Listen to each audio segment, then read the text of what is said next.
Comme l'affirmait l'instruction Donum Veritatis, dès le commencement de l'Église, la règle de doctrine a été liée avec le baptême à l'entrée dans le mystère du Christ. Le service de la doctrine, comportant la recherche croyante de l'intelligence de la foi qu'est la théologie, est donc une exigence à laquelle l'Église ne peut renoncer. Aujourd'hui, à Focus catholique, nous vous présentons l'entrevue réalisée à l'Université Pontificale de la Sainte Croix à Rome avec le prêtre et théologien Paul O'Callaghan, et qui s'est entretenu avec nous sur l'apport de la réflexion théologique dans la vie spirituelle chrétienne, mais également de sa toute dernière publication en langue anglaise intitulée « Ce Dieu qui nous précède, l'histoire de la grâce divine ».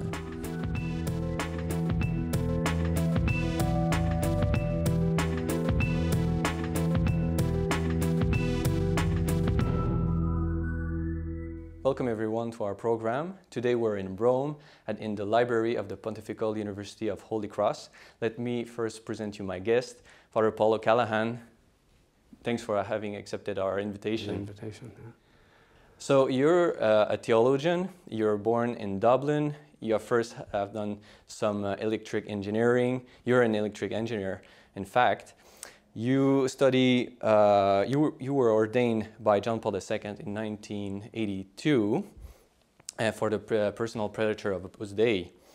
Today you're a teacher, you're the director of the Department of Dogmatic Theology at the Pontifical University of Holy Cross in Rome. You're also a member of the Pontifical Academy of Theology. You have published many articles, many books on eschatology, philosophical and theological anthropology as well. So let me ask you that personal question first. How do you start as an electric engineer in Dublin and become a theologian, teacher, priest in Rome? Well, when people ask me that question, I give a facetious answer. To begin with, I tell people, well, I wasn't making enough money as an engineer, so I decided to become a theologian, where of course we make very little money in the present situation. But well, the fact is that as a member of Opus Dei since 16 years of age, I studied engineering and loved engineering, got deeply involved in it in many moments, and then the opportunity came for me to study theology in Rome, which I was also very keen on doing because I was always fascinated by theology, and then that led to priestly ordination. And even though I hadn't expected it, later on in Pamplona in Spain and then here I got involved in theology. I started teaching theology. So in some ways it was a path that I followed that I didn't really plan out, or in the sense that, I mean, I would like to think that God was the one who leaded me, but anyway, whether it was God or somebody else, I don't know. But it certainly wasn't all my own planning, it wasn't all my own doing, no? And I often feel that very often we end up doing things which we never imagined we would do because in some ways we stick our neck out a little bit. We do more than we think we'd have done otherwise. And that's the beauty of obedience in the church. The beauty of obedience in the church is not so much that you've got sort of straight-laced people who do just whatever they're told to do. You've got people who decide to take a chance on something that is bigger than themselves, that they feel that they're not going to be able to manage, to learn languages, to get involved in new areas of studies, to deal with people from other countries, etc., etc. No? So I think that's what I did. I mean, I did what people asked me to do or suggested me to do, and that's how I ended up here. And why dogmatic theology in particular, and why not moral or... Sometimes when people hear the word dogmatic, they feel that dogmatic theologians must be very sort of dogmatic kind of people, you know, who sort of are always banging the table and telling you what to think, you know. But in principle, that isn't what it's about. It's a question of trying to organize the different elements of Christian faith, coordinate them one with the other. And I think maybe the training of an engineer helped me in that, because it helps you need to sort of systematize thought, because it's quite easy in theology just to sort of say beautiful phrases, to say nice things, but they're not really properly coordinated with one another. Every affirmation you make has to be able to link in with other affirmations, and if you don't manage to do that, theology doesn't work. In some ways, it's not really a help to people. People can be, in some ways, moved in the short term by your sort of beautiful affirmations, but not helped in the long term by sort of a serious, coordinated, systematic expression and explanation of the faith. We're talking about theology. Let's do a little bit of theology. In the Fides et Ratio and Faith and Reason, the encyclical of John Paul II, one of the goals that John Paul II talked about for theology is to make sure that the theology and the culture in general are in dialogue. In our world today, how do you think, what are the great questions in our world that can be responded by theology? Right. Well, I think we all have a sort of an inner desire to understand the big picture, but we also have a tendency to be satisfied with the small picture, which allows us sort of get on with the everyday things that we have to do, sort of making enough money to be able to live, to look after our family, to look after our immediate needs, and that's fine. That's very good, that's very human, very normal. But at the same time, the big picture is important, and everybody, especially in times of illness, times of upset, economic downturns, people start asking themselves, well, what is the meaning of my life? Which means, where did I come from? Because I didn't give life to myself. And then we say to ourselves, well, I came from my parents. But then we might say to ourselves, but now my parents are separated, I haven't seen them for years. No? Where did I come from? And originally, beyond my parents, where did they come from? And we realize that there's something previous to all that, something in which I discover that my existence is a given, something that's given to me, something that I take as a gift. It's not something that I can take and use and manipulate to my liking, but it's something that I have to receive with gratitude and use as well as I can. And I would say nowadays that's a very serious issue. I study eschatology and theological anthropology, but also creation theology, which I think is an extremely important part of theology, because it helps us understand that what we have in hand and what we use is not something we can just manipulate in any way we wish, something that's been given to us to use in the best possible way. And then the other side, of course, is that we ask ourselves, where am I going to go? Where am I going? What is my target? No?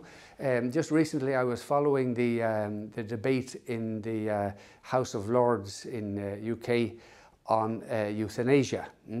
The complicated, ample debate on whether we should bring in euthanasia or whether we shouldn't. And I realized that there was a division. In some ways, everybody wanted to make sure that people would die in the best possible way, suffering the least, etc., etc. But some people didn't believe in the afterlife, and some did.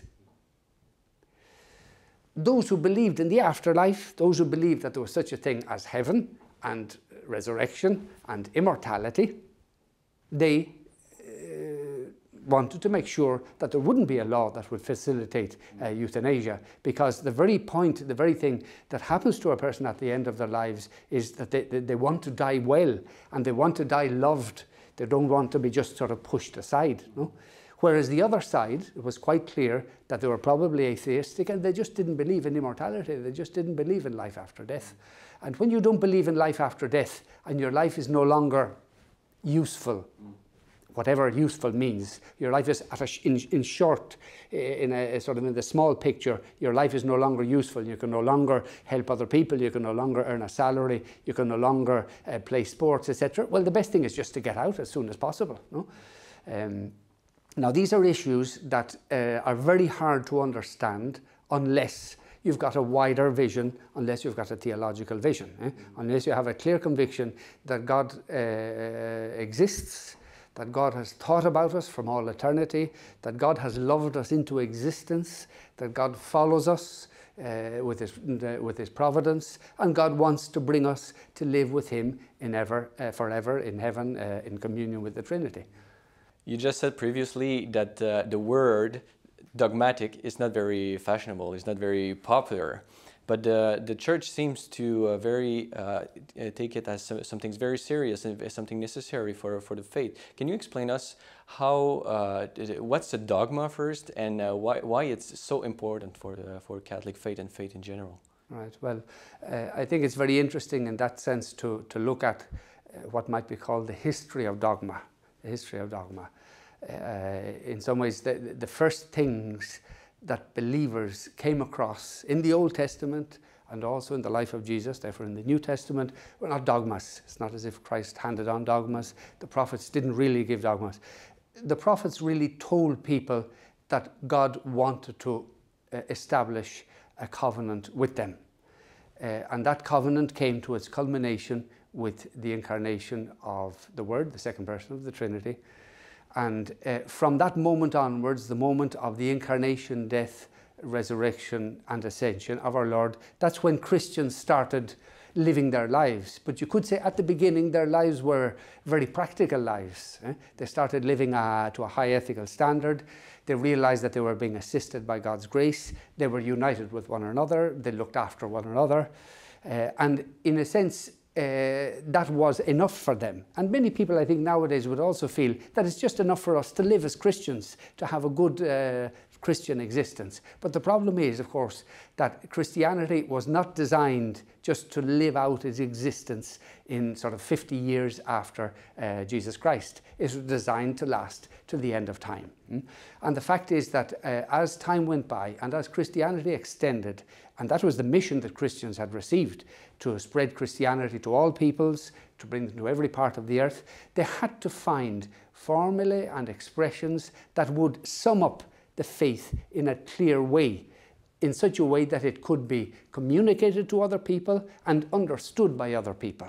And that's why early Christian theologians, as they explained the faith, they used philosophical terms and philosophical concepts to understand the faith better, to deepen in it, to find terminology, proper terminology, and to come up with dogmas of faith. The fact is there aren't that many dogmas of faith. And I think above all we should be very grateful for them, because they help us in some way sum up and understand our faith in clear terms. We know what we're supposed to believe in. We know what our creed is. We know what the church teaches. And the number of dogmas is not that many. There aren't that many dogmas.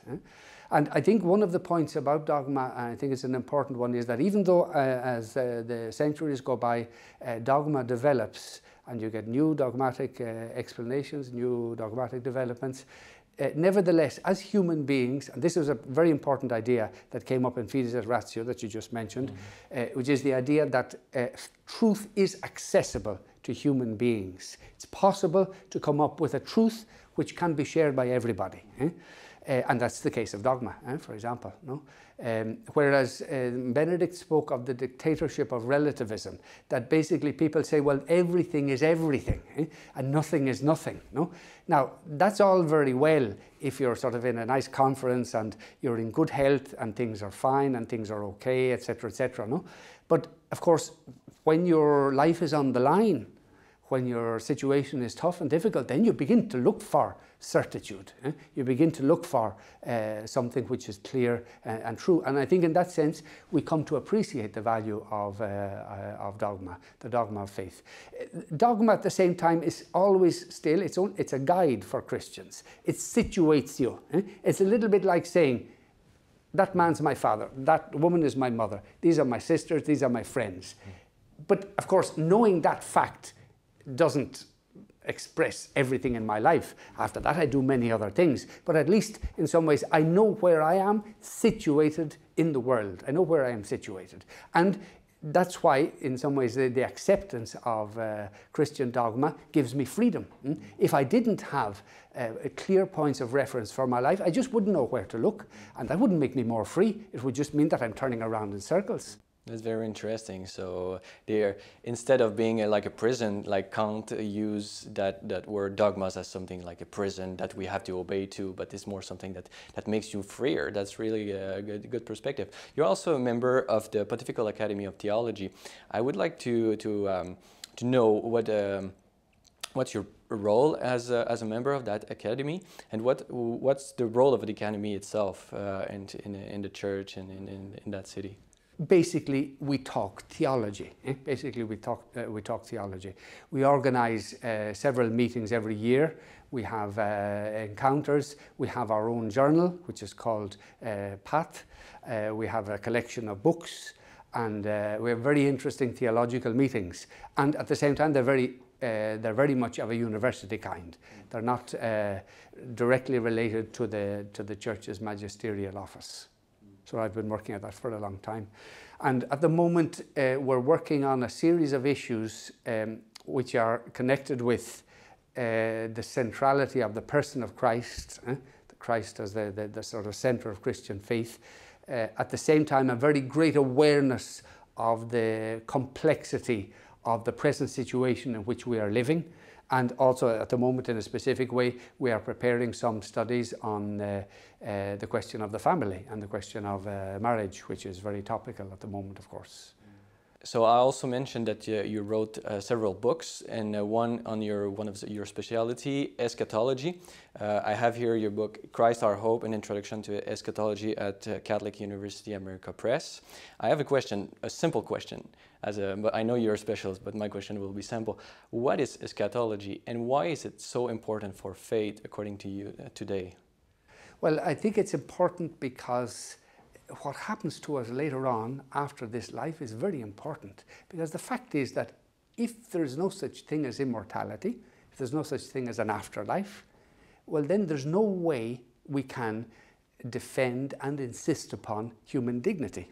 On the human dignity, not of humanity as a whole, but on the human dignity of each and every human being. Precisely because we last forever, because we are destined to immortality. If that isn't present, how can you defend and how can you explain human dignity? All you can say is that the people who are more worthy to be defended are those who are strong and good looking, with big bank accounts and a lot of friends. No? But what about those who are small and weak and ugly, with no work, who are a weight on society, who are sick, who are using up resources? How can you explain the life of people like that? So it's an extremely important issue, because the point, I think, the key point of Christian eschatology is that you could say humanity as a whole has an end or a purpose. The whole of humanity, the eschaton, at the end of time, but also each and every human being. Each and every human being. That's why eschatology is so important. Besides, the idea that I try to develop in this book is that Christ is our hope, because in some ways the motor of life is hope, and hope is motivated by our eternal destiny. Now, could you imagine if there was no such thing as hope? You wouldn't get up in the morning. Hope is extremely important for everyday life of everyday people. And if you wish, we do have a sort of a natural dynamism or a natural experience of hope when we go about our work, when we establish friendships with people, when we do our work, etc. We have a project, we have ideas, no? But we realize that all those things are short-lived. And if they're not nourished by a greater hope, which is a term that Pope Benedict used, well, it's very hard for that to stay together. No? And I would say one of the big problems in the world today is a lack of hope. And that's why people look for, in some ways, motivation, or look for stimulus in all kinds of things which really are short-term and dead-ended. Taking drugs or drinking or whatever it is, whatever else. No? So in next December will be published at Fortress Press a new book which is the English version of this book that I have, the Italian version, which called God Ahead of Us: The Story of Divine Grace. Can you tell us a little bit, give us some insight about this book? Well, it's a book which I wrote first in Italian, and it's a short version of a book I have basically on the doctrine of grace, because God's intervention in the world is not only related to physical life, conservation, providence, etc., but also God places his own life within us. That's called Christian grace. Perhaps the most beautiful phrase which sums up that doctrine in the New Testament is Galatians 2:20, where St. Paul says, "It's no longer I who live, it's Christ who lives in me." And that is an essential characteristic of the life of the baptized, that they carry the life of Christ, the life of grace within their own hearts, a gift of God, God's own life within themselves, which brings them to live as children of God and will bring them to live with God forever in glory. No? Now, the book is being published by Fortress Press, and I think that's interesting because Fortress is traditionally a Lutheran publisher. And I spent many years studying Luther and the Lutheran doctrine, and I tried to make sure that this book was as close as possible and took on as many as possible of the insights that Lutheran theologians have on the doctrine of grace and justification. And above all, the idea that is very close to the hearts of Lutherans of the priority of God's action. Lutherans generally tend to feel that we Catholics are a little bit careless on these things, and we basically feel that we are the one who earn God's favor. We do good works, and we sort of come along to God and say, here I am with my good works, give me grace. Whereas they're very clear on the idea that the one who gets the ball rolling, the one who sets things going, Dio che anticipa, God who anticipates, God who takes the first step, is God, and not us. Now, obviously, once God gives us His grace, that involves all our faculties and our will and our intelligence, our imagination and everything. It brings us, it changes our life. It's not that grace is indifferent. It's not as if grace is sort of something exterior to us. No? Now, the title of the book, actually, I took it from an interview that Cardinal Bergoglio, now Pope Francis, gave some years ago. And he spoke of his earliest conversion when he was, I think, about 17 years of age. On one occasion, he went on a feast day, he went for confession. And he said that he realized that God was the one who was ahead of him. And he used the word in Spanish, primariar. God was the one who was ahead of him. It's not that we are doing things, but God is the one who is thinking about us. Before we think about God, God is thinking about us. And that's why I put that particular title. It comes from that interview. And it's an idea that he has come up with on many occasions. Because when we look at Pope Francis, sometimes we can get the impression that, well, he's doing a lot of things and he's doing a lot of different trips, and he's with people, and he's with children and older people and younger people. But we should remember that the power behind all that is Christ who lives in me, Christ who lives in him and is pushing him. I mean, he'd be the first to say that I'm just an ordinary human being, but at the same time he realizes that God's grace is within him and bringing him along and bringing him to communicate the love of God to many other people.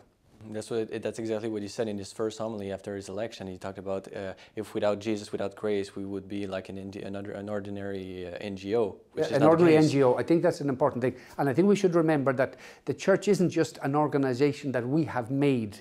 Even though the church has some organizational elements, the church is being brought along by the Holy Spirit. Being brought along. Now, that doesn't mean that everything is success.